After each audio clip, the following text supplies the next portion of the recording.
Welcome, ladies and gentlemen, to the Coin Republic podcast. My name is Shor Bacharya. Tokenization is not that complicated, and as we have understood it, unfolded it one by one during tens and hundreds of founder interviews. We talked about NFT collections. We talked about digital collectibles. We oftentimes missed one thing in particular: Hollywood. Hollywood is digital collectibles all the way. There's so many intellectual properties out there, and you as a fan, you oughta connect better to these experiences through Web3. And today, I have an interesting organization who does the same thing. They connect fans with a better experience through tokenization. But I'm probably not the qualified person to tell you all about it. I have the perfect person to do that uh, for us today. So it is my honor to introduce you guys to the screen, Mr. Hiram. I can't pronounce your last name. How do you pronounce your last name? Vasquez. Vasquez. Okay. Okay. Apologies, but welcome to the show. So do All tell good. me. Thank you for having me. Fantastic. So LALA is a unique in terms that whosoever purchases a LALA collectible will unlock access to a portion of the revenue streams from the movie or show, right? So how does LALA do that? Yes. So we are a new company. We launched earlier this year. I announced our company and what we're up to. And the first thing that we do is strike a partnership with the people who own the IP for the movie. In this case, The Wolf of Wall Street. So this is in collaboration with them. It's officially licensed digital collectibles or NFTs that unlock a series of different ways for fans to connect with the movie in a new way and actually own a piece of the revenue streams from that movie. Wow. So just to make things right, is it Jordan? Are you in touch with Jordan Belfort by any chance? I am not. He's not the owner of the movie. Okay. And he sold that IP to a production company that created the movie and then released the movie with Paramount as the distributor Okay. of So that movie. I can currently see Wolf of Wall Street tickers and the collections stickers on our website, which is lala.xyz. But are you planning to collaborate with other movies, or is it just going to be an exclusive Wolf of Wall Street collection forever? No, we're definitely here for the long term, and I'm currently actually in LA. I've been here for the last couple of months in conversations with other IP owners from like smaller independent movie producers to the major studios that are you know their names. So we're launching with the Wolf of Wall Street. We thought it was a great IP to launch with first because it's Martin Scorsese. The talent is great. It's a modern classic, and ever since the GameStop days of I think like 2019, Yeah, that movie became kind of part of internet culture. yeah, with Wall Street bets And and all. Yeah. since Exactly. So it was a good, even though it's 10 years old and the anniversary is this year, it was a great way, it was a great IP that was still very relevant to today's culture. Sounds fair enough. And I learned that from Belfort from the movie itself. Oh my god, that's what it's a fantastic movie. I just say that. What a fantastic movie. Okay, so let's get to the benefits of your collection though. So what are the major benefits can one get out of it? Because I mean, I see it some sort of like a tokenized sticker, like what you get stickers, right? So I have Wall Street Bet stickers on my pad and all that. So how do you differ from these physical intellectual game? Is it just like a sticker but NFTs? So we the specific perks for the Wolf of Wall Street starts with the artwork. We partner with an amazing up and coming artist from Peru. He actually won last week or the week before. He's one of the best illustrators in Latin America. He won an award that very recently. So he's very legit. If we have the artwork on our website, but we wanted to explore Jordan Belfort's the beginning of his rise to become the Wolf of Wall Street, kind of like his origin story, and explore the themes and the influences that took him from being a young kid arriving to Wall Street in a public bus to becoming the character that is the wolf. So artwork is amazing. We actually, one of the perks of the collecting the digital collectible is receiving a physical copy or print of the artwork. And then we have three different tiers of this collection with three different artworks and benefits from three that differ from the three different tiers. So to ensure um, that we're specifying exactly what you should expect. We have a baseline of benefits such as the artwork, the physical artwork, the access to community events, the access to unreleased footage from the movie that's never been shown. So that's something that we're launching in the next few weeks. And in addition to that, you get the percentage of the revenue stream. That percentage differs between the different tiers.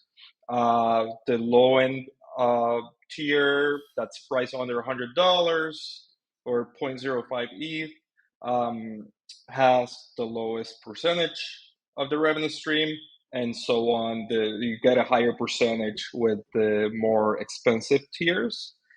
And finally, we're producing official merch from the movie The Wolf of Wall Street, which actually didn't have, never did official merch from the movie. So when you buy a collectible, you not only get some items from the collection, from the merch collection included with the collectible, but we are also giving you discounts if you want to buy additional items from that. Cool, cool.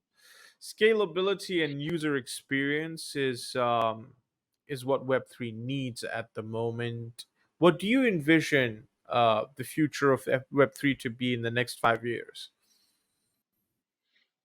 That's a good question, and in short, I feel like the future of Web3 will be less about Web3 and more about what you can do with the new technology. So the focus will be on the use cases and less on focusing on is this a Web3 company or a Web2 company. So for example, at LALA, we are making it very easy for people to sign on and buy one of our collectibles. So if you're not experiencing Web3, as when you create an account with us, we create a wallet for you in the background. You're also able to check out and pay with a credit card. So removing that friction that currently a lot of people, especially in the mainstream, experience trying to buy a digital collectible or NFT, removing that away, abstracting it away. So we're focusing on creating a great customer experience.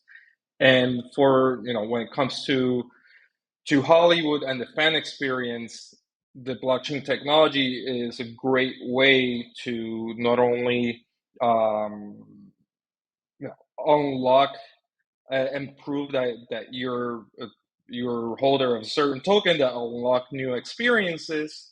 But eventually, for Hollywood, it's about being able to connect directly with the fans. So now, if you have had a token of, let's say, um, Jurassic Park, right? And you've held on the token for 2 or 3 years. When the next Jurassic Park movie comes up, the studio can see like who the top fans are, and they can reach out to you directly to invite you to a screening of the new movie. Like those things were not possible or were not possible before blockchain technology. Those are some of the things that we see in the 5 years will be very normal and a very more efficient way to market movies and TV shows to fans. Sure. Regulatory concerns are there, though, with Web3 have been seen a rise. What opinion do you hold about the current regulatory landscape, and what does the future hold in that terms? Yeah, that's a good question. I mean, we all know what's been going on out there with the different regulatory processes surrounding crypto and Web3, and now recently NFTs with the impact theory. But the reality is that it's still ongoing. You know, we're gonna continue to kind of like monitor how things are and the situation, and our job our just our strategy accordingly. But like at the end of the day, we believe in blockchain technology being uh, unlocking great use cases, especially in our space of entertainment and media. So for fans, we believe it's not going anywhere. So you guys have partnered with the Magic for the creation of wallets, and one can also use MetaMask for the collectible. So do you guys have planned to go in NFT space, which, given your collectibles, has more utility than other NFTs in the market? Yeah, absolutely. Even though we call it digital collectibles, these are NFTs. So the reason why we decided to call it digital collectibles is to attract non Web3 people. People that when they hear the word NFT, they have a mental block that they just Right. don't hear Good anything marketing. after that. That's a good marketing strategy. So Yeah. yeah, absolutely, and it's something that NFTs have a bit of a stigma around it. It has its own PR issues right now. So by calling it digital collectibles and focusing on the customer experience, um, it makes sense, and people will be able to remove those mental blocks around that the word NFT creates. But in essence, it's NFTs and blockchain technology that we use. So Lala's vision, correct me if I'm wrong, is to connect consumers and redefine project accountability, right? Considering how the entertainment industry has been, what will be your roadmap in doing so?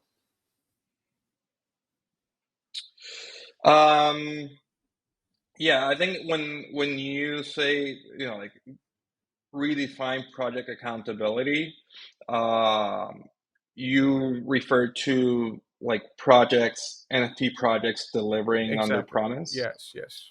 Yeah.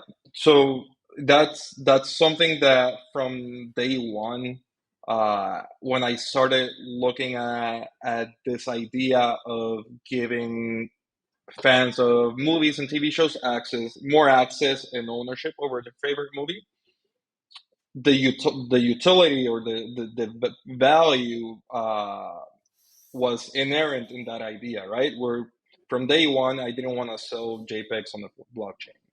and I was more interested in trying to figure out what's next after that, after the mint, what happens. So that's why we're, like, when we did this drop, we're very explicit about what we're giving you access to. It's not just like the utilities, the community. Yes, that's part of it, but we're also giving you, something that you can touch and feel with the physical merch, with the physical prints of the artwork, with the in-person events, with the actual ownerships of the revenue streams. So those things are part of our DNA and what we're trying to do. So that's something that we're, for people that share the passion of movies and TV shows. That's something that's exciting, and something that we're delivering on. Let's talk about X.com. Friend.tech has recently been launched, which gives ownership of X.com accounts. Considering how big YouTube celebrity like Mr. Beast is, will you guys also move towards the similar aspect on YouTube? That's That's very interesting. Yeah, look, I've always been uh, a fan of new technology, and I'm a student of new technology, and try to figure out how to apply it to what I'm working on. So right now, we're focusing on film and TV, and we're just launched with our new collection, and are focusing on delivering value to our first set of customers, or our early community members. So even though nothing's out of the nothing's out of the question right now, that's our focus, is just delivering on what we said that we're going to deliver with this new drop. Fair enough. Let's talk about you, Mr. Vasquez. You led the launch of Uberpool and worked as a partner in 6 years, right? What made you so passionate about entering into Web3? Yeah, it's a good question. Part of entering into Web3 was my involvement with 776, which was founded by Alexis Ohanian, who is founder of Reddit, but also well known by being super early on Coinbase and other Web3 or crypto startups. He was a seed investor in Coinbase, for example. So working there, I learned so much about the space. I also, like, on my free time, I was reading white papers on the different protocols, and I love being just like on the bleeding edge of tech and learning about that. So that was when I really started getting into NFTs and Web3 and the potential, and what we could apply this technology to.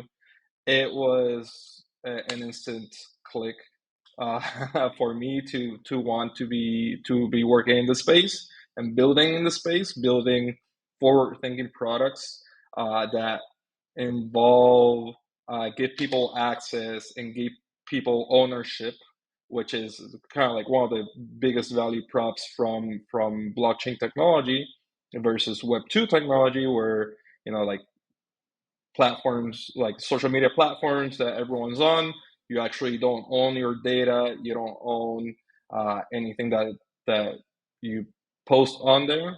So yeah, that's a big part of it, like the access part. And that's been kind of like a common theme in my career, throughout my career, with uh, LALA. It's giving fans of movies and TV shows ownership over their favorite movies and TV shows, and give them create a deeper connection. With 776, one of their missions is to give underrepresented founders access to venture capital funding.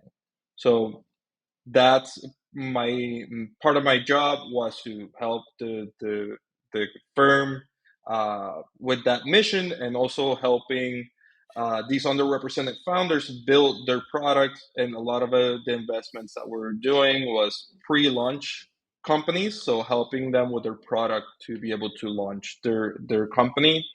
And with Uber Pool, it was giving access to people with limited resources to be able to ride on Uber, where like a lot of the places that we launched didn't have great public transportation options. Fair enough. So that's been kind of like the common theme, and for me personally with LALA, the inspiration came from my childhood days. I was born and raised in Puerto Rico. I actually learned to speak English by repeating the movies or TV shows that I was watching. But it was when it was time to really get more access to, let's say, a lot of the merch from the cartoons that I was watching didn't make it to Puerto Rico.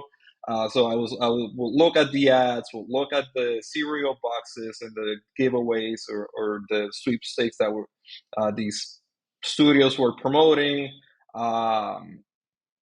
targeting children, and the terms and conditions always excluded Puerto Rico. So that idea of access to these stories and this IP has always been kind of like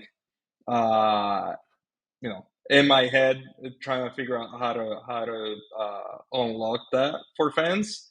And with blockchain technology, it was a perfect opportunity for that. Fantastic. Yeah, that's a good origin story. That's a Wolf of Wall Street of your own, right?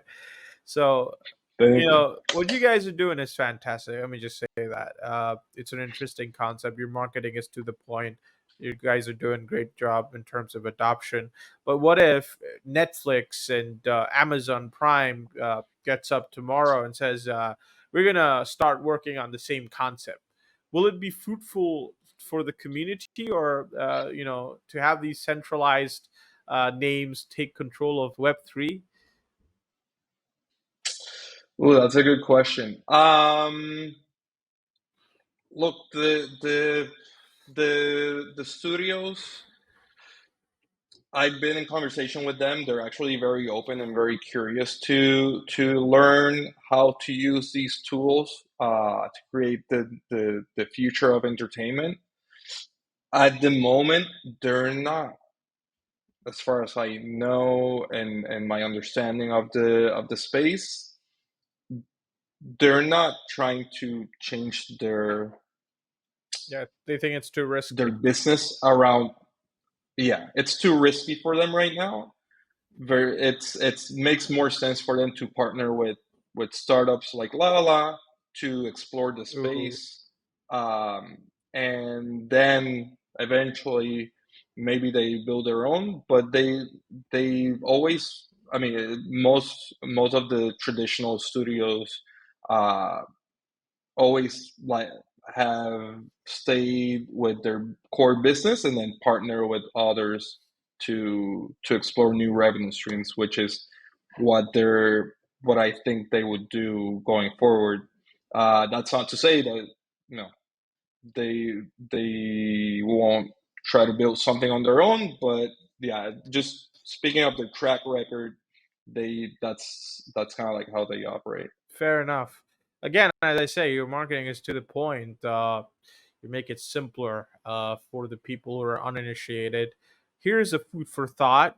So you called NFTs digital collectibles, although you are technically an NFT collection. How would you market an airdrop? How would you market that for the uninitiated? That's a good question. The way that we're marketing it right now is as a reward Oh, for being a fan, like for holding the token or doing certain things in the community, you will get rewarded with these special, new collectible or a new piece of merch, or like a ticket to an event. So just giving them similar to what Starbucks does with their point system or their stars, and then based on how many points you get some reward. That same metaphor is what we're using to market that, and that's actually where we're launching our rewards program in the next couple of weeks. Sounds fair enough. One thing for sure, though, we're definitely going to keep an eye on you guys and we're going to root for your success. So, all the best for the future. Thank you. And I want to personally thank Hannah Rock for getting this together. Fantastic work from her side as well. All right, ladies and gentlemen, we're going to see you on the other side. Check them out. It's just lala.xyz. If you're a Wolf of Wall Street fan, you definitely have to get your hands on these. I'm gonna look into it. I'm a sticker fanatic. I need a couple of Wolf of Wall Street ones too. So here's a food for Yeah, thought. check them out. Check them out. Get some stickers in it. Stickers in it. Get physical Oh, stickers in it. merch store, when the merch store opens at the end of this month, we have a sticker pack Ooh, yeah, that's from so the cool. movie. That's so cool. That's so cool. All right, ladies and gentlemen, get your hands on these beauties. I'm gonna see you on the other side.